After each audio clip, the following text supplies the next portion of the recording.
views and opinions expressed in this program are those of the participants and do not necessarily reflect the views of BronxNet or the program underwriters.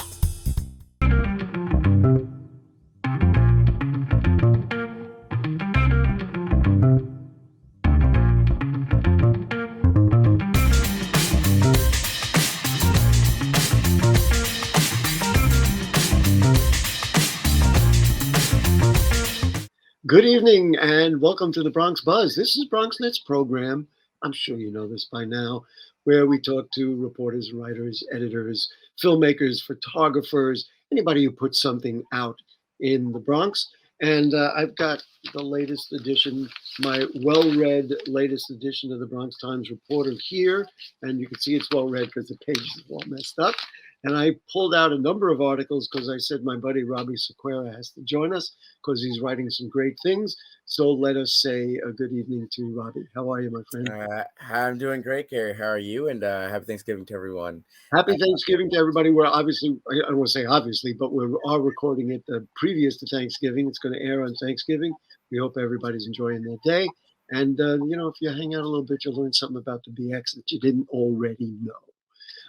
Anyway, Robbie, I spoke to our producer, Rebecca Hemick, and I was really interested in the story you wrote about Community Board 6 saying no to a new supermarket. This, people in food deserts, they want supermarkets. It's one of the things that keeps us alive. But the Community Board said, You want to give us some background behind it? Yeah, it's you're right. It's very interesting. The East, at least CV6 has a lot of areas that can be classified as food deserts. It's like 37 bodegas to one fresh food market, which would be a supermarket or any kind of fresh food produce selling environment. But really, this community really kind of I don't want to say kind of NIMBYism.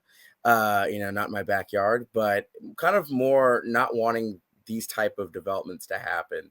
So, Wait, I want to understand what you mean by that. When you say these kind of developments, yeah, it's kind of seen as developments that will take up other type of resources. So, in this regard, this proposal would have come at the expense of 59 parking spots.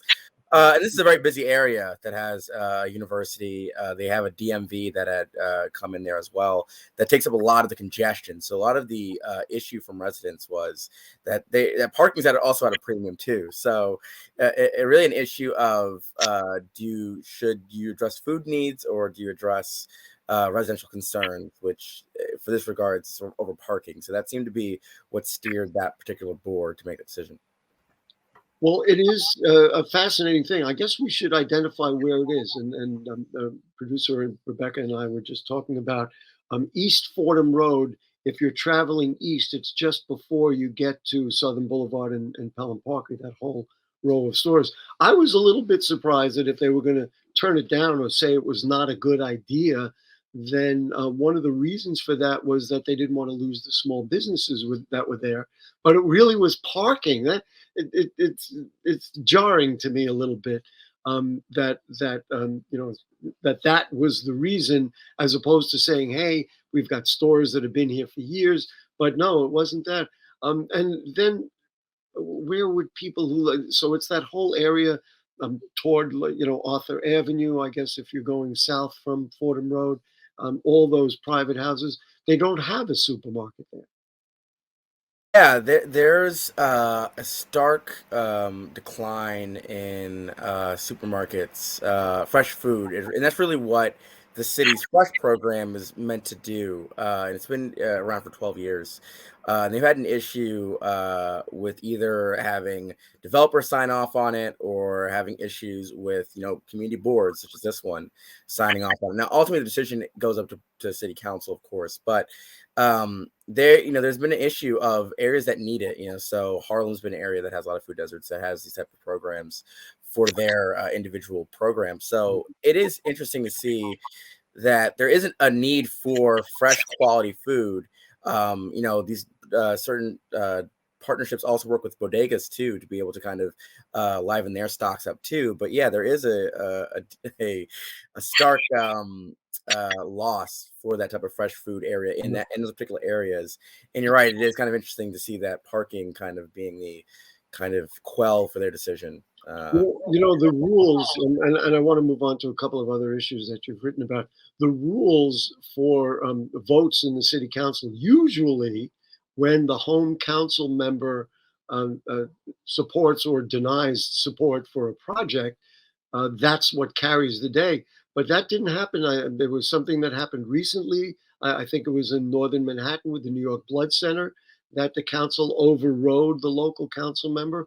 What's the, do you know, do we have a sense of what local politicians, particularly the council member in the area, I guess it would be Oswald Felice, what he thinks about the project? Yeah, so when there has not been anything too public as of yet on that, I do know when there was conversations before the meeting, so a lot of elected officials come to this meeting. One of them was Representative Richard Torres. There was conversations that people were kind of bringing up about this and about kind of similar issues that are taking away from parking. But no one has taken a clear stance on whether city council ultimately should put it through or not. So that's interesting. Yeah. So what we're seeing now is that, at least for the most part, city council and the constituents are in lockstep on this particular issue, that they should not get rid of parking. So we'll be interesting to see if the ultimate vote goes against that in lieu of the. I wonder. This is me, and I haven't examined the project closely enough. I wonder if you could find a way to, put parking back in there. I mean, I don't know, but seems to me we need the stores, but and the jobs and everything else comes with it. I want to talk about something else you wrote about. It's a kind of a bit of a larger issue, and I think a lot of people understand what the infrastructure bill might do, certainly for our needs to protect ourselves from the various effects of climate change. But you wrote about it. Talk to me about what the hope is for the infrastructure bill and how it might impact the borough of the Bronx. Yeah, I think when I talk to a lot of climatologists, they look at policy as kind of a playing catch up rather than it being preventing anything, because we were seeing the damage happen. And so, Hurricane Ida was a big eye opener. In terms of crumbling infrastructure and need to restore train walls and cracks in the roads. And for the Bronx, there's areas with coastal communities. So think of City Island. I think of areas that have big water capabilities. Yeah, and we're seeing that storms getting faster and they're getting much harder to track, and they're damaging. So is there a realistic possibility that those monies could be used for those kinds of things? You think that's what people are yeah, and that's what it's designed, to be able to. And when we talk about kind of infrastructure funding, you're talking about an issue that needs to kind of fortify human lives. And so at this point, what you need to do is, and what a lot of these places want to do is that, okay, what about this particular area in the Bronx that we know as Asthma Valley? Well, what type of infrastructural changes can you do that's going to enhance the quality of life for people who are going through a climatic, go through the issue of climate change that is making air harder to breathe and is making it more inhabitable for their places to live. So I think the goal is that every place in the Bronx will get at least some type of attention, but we know there are areas that need more pressing attention. Well, one of the things that has been talked about, and at the moment, there's a lot of will to do it in the more western Bronx than the areas we talked about. The Deegan got flooded. People's cars got destroyed. I mean, it was an absolute disaster. Environmentalists believe if they could daylight Tibbetts Brook and use that, make that a waterway, you could then get some of the water off of the Major Deegan. That's one of the climate changes that we might get from the infrastructure bill, right? I mean, that's where that money could go. Yeah, and I think the thing that you look at, some of the stories I've been doing about environmentalism in the Bronx is that there are solutions that people have identified, daylight in Tibbetts Brook, finding ways to get less cars on the roads, because the Bronx is a very packed place to go out through. So there's a lot of there's a lot of things I think people will point that this money can go through. But I think more importantly, you're looking at how do people go from to and fro work, right? So roads, bridges, public transportation. I think those are going to be some big areas of investment from this bill. I think a lot of people will keep an eye on. We will. And one other thing I'll just mention, because it's also been out there with the majority leaders, Chuck Schumer and Richie Torres, have talked about capping the Cross Bronx. That would be, it's going to take years to do it, but it would be a great change for the borough. Last thing I just want to mention, we have a couple of minutes. You've been a real good person to check in with, and the Bronx Times, to check in with about tracking COVID. And we've had a little spike now. It seems to be because of the weather. Maybe people are traveling or closer together. The holidays, of course, are here. What's your thought about how we're trending? And I realize you're not the scientists involved, but what have you learned from looking at the numbers? Yeah, I think that the good news to say is that whatever spikes the Bronx go through next is not going to be as bad as it was during the throws. And I think that's a really important thing for the Bronx in terms of recovery. They're still slashing unemployment, by half of what it was when the pandemic took hold. We're not seeing huge rises in death either, but we are seeing some more cases, and it is linked to colder weather, at least what local scientists say as well as national scientists.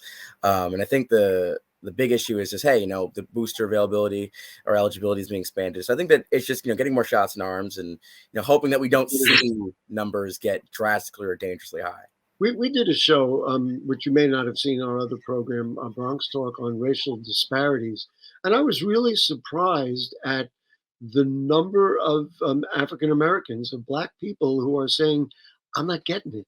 And I'm like, many of these are well-educated, smart people, but they have such distrust in the systems that they're not getting vaccinated. And the only thing I can say that is optimistic on that level, from my perspective, a lot of people are wearing masks in stores and when they get together. I see it in the Bronx all the time. When I go to other places, I don't see it, but in the borough of the Bronx, I think people get it. Yeah, and I think we've got to be quick. We're going to be yeah. I think the one quick thing that I always urge people to do is to just listen to the experts. And I think any question that you have is better to be answered by a medical professional, by someone other than you and me. rather than the internet, and rather than rather than the place where you can take that information. Or two non-medical journalists. Yes, exactly. Listen, Robbie Sequeira, you and your family have a beautiful, peaceful holiday, and eat well, and really everybody either pick up or check them out. I got it upside down. Yeah, Bronx Times. Reporter Robbie Sequeira does just a great job. He's thorough. He's accurate. And he covers some of the most important things going on in our borough. Thank you so much for being with us. Thanks, guys. I appreciate it. Always a pleasure to be here. We're going to take a short break, and when we come back, we'll have more of the Bronx Buzz, the holiday Bronx Buzz, right after this. We know that people are dealing with the health crisis, but there's also a lot of food insecurity. We're giving out healthy food options, and that's what's key here. If you're a senior, you have a disability, they'll actually deliver meals to you. The residents are anxious, they're worried, they're scared, they want to be tested. When things were happening in our community and we couldn't get the help. There's almost a presumption of criminality that attaches to your skin color. The site will prioritize those who are at highest risk in the population. If you feel symptoms and you'd like to visit one of these COVID-19 testing sites here in the Bronx, you may call the State Health Department's hotline. Important to note about this site is no reservations are needed. This is a walk-in clinic. A lot of us are out of work and looking for something to do. We have the machinery and the skills to make large scales of these masks and gowns. Take care of your people. It's going to go way further than we actually can understand. Right now, employees like myself are just adjusting to the new reality. Reporting from Bronxnet, this is Trans.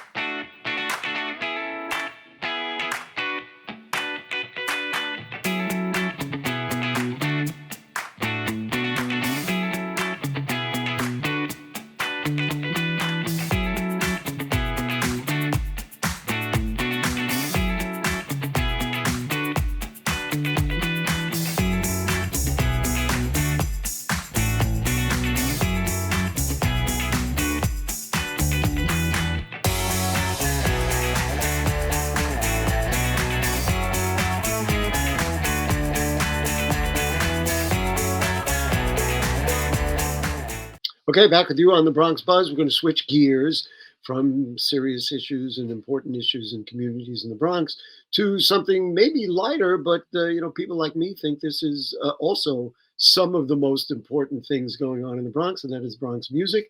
Let's say hello to the group that is Fox and King, and so let's. They've been on the show before. We'll say hello to Fernando Michael, who is the founder and co-owner of the Fox and King. Fernando, nice to have you with us. And Christopher Vasquez, who's the co-CEO of the Fox and King. Nice to have you with us, Christopher. And somebody I just met, it's July Quin, who is an artist that works with them. And nice to have you with us, guys. Fernando, let's start with you. Tell people what Fox and King is and why is Gary so excited about what you do? I love how excited you are, Gary. This is fantastic. Thank you for having us again. The Fox and King is a grassroots organization in the Bronx, born and raised. We do live music. We have live shows. We support the music community in the Bronx in film, branding, live shows, and media. And when you look back at the creation of it, this is part of the theme of this conversation, is that you've been doing it for 10 years. Why did you get started? And is the imperative any different now than it was when you created the thing 10 years ago? Well, we started it as a love for live music. We saw that there was a need for it. I was inspired by the Bronx Underground, and sadly that did shut down. I wanted to continue the movement.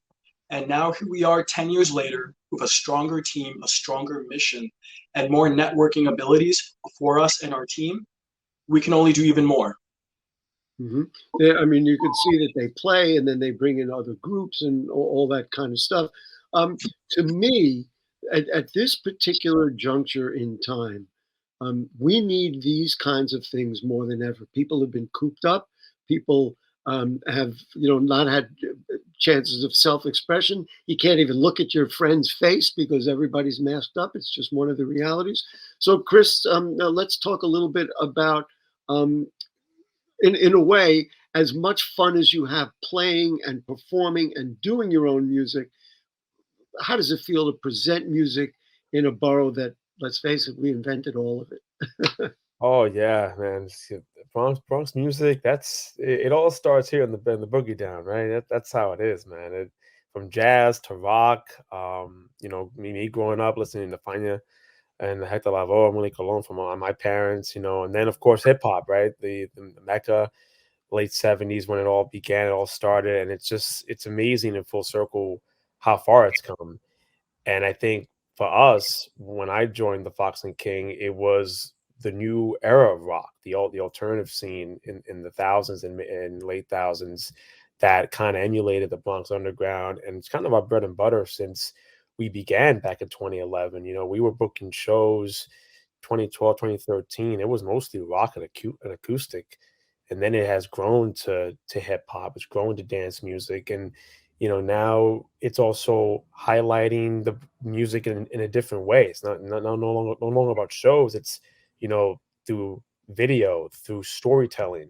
Hey, listen, everybody who's got one of these makes a video.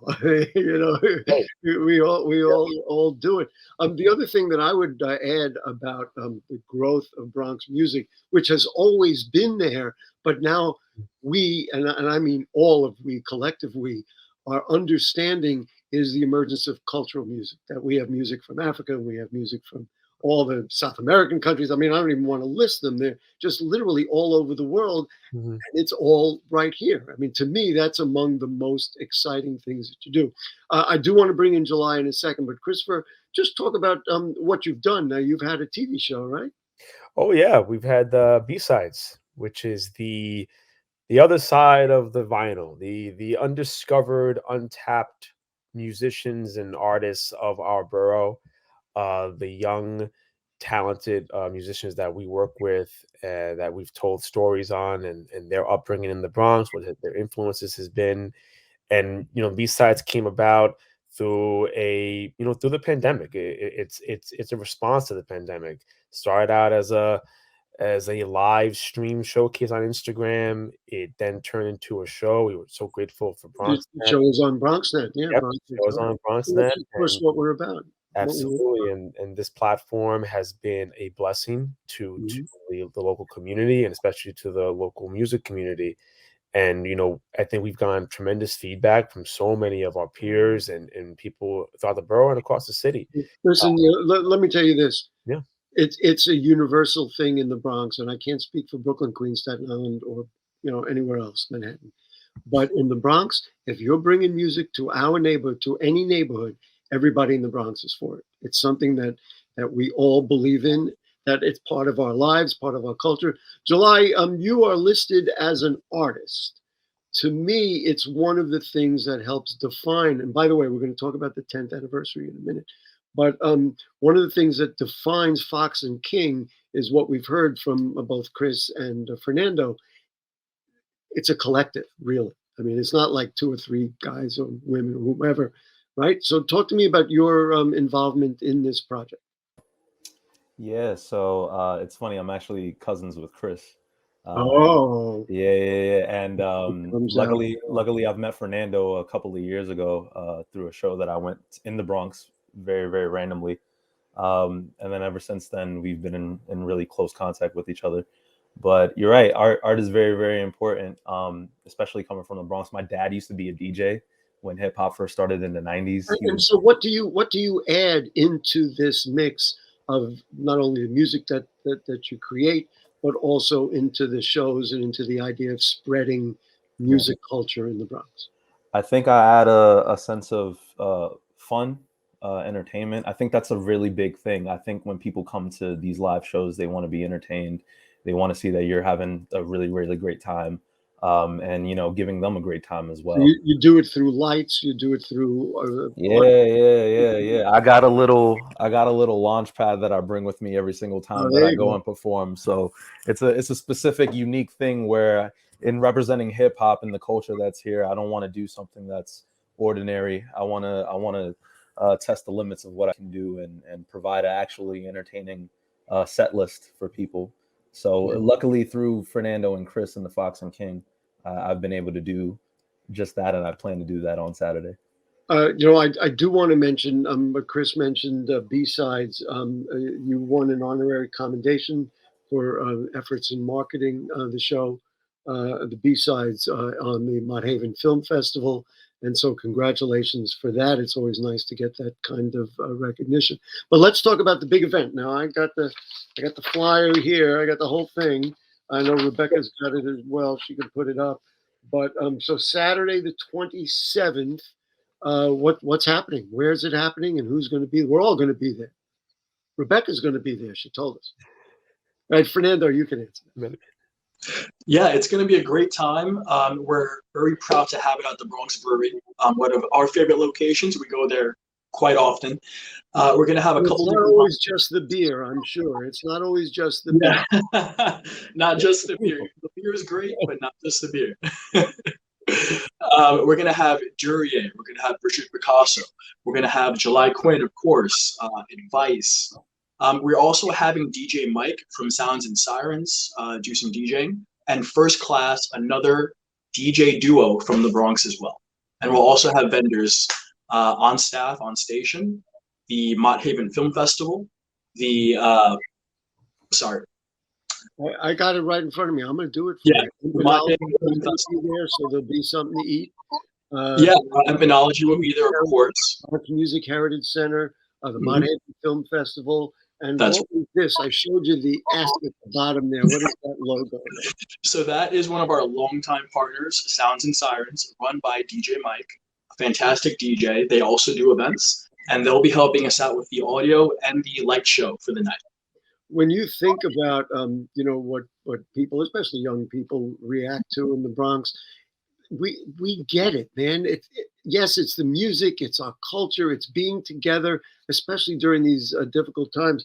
Chris, I asked you before to look back 10 years. Let's do a little nostalgia here, saying, wow, 10 years we've been doing this.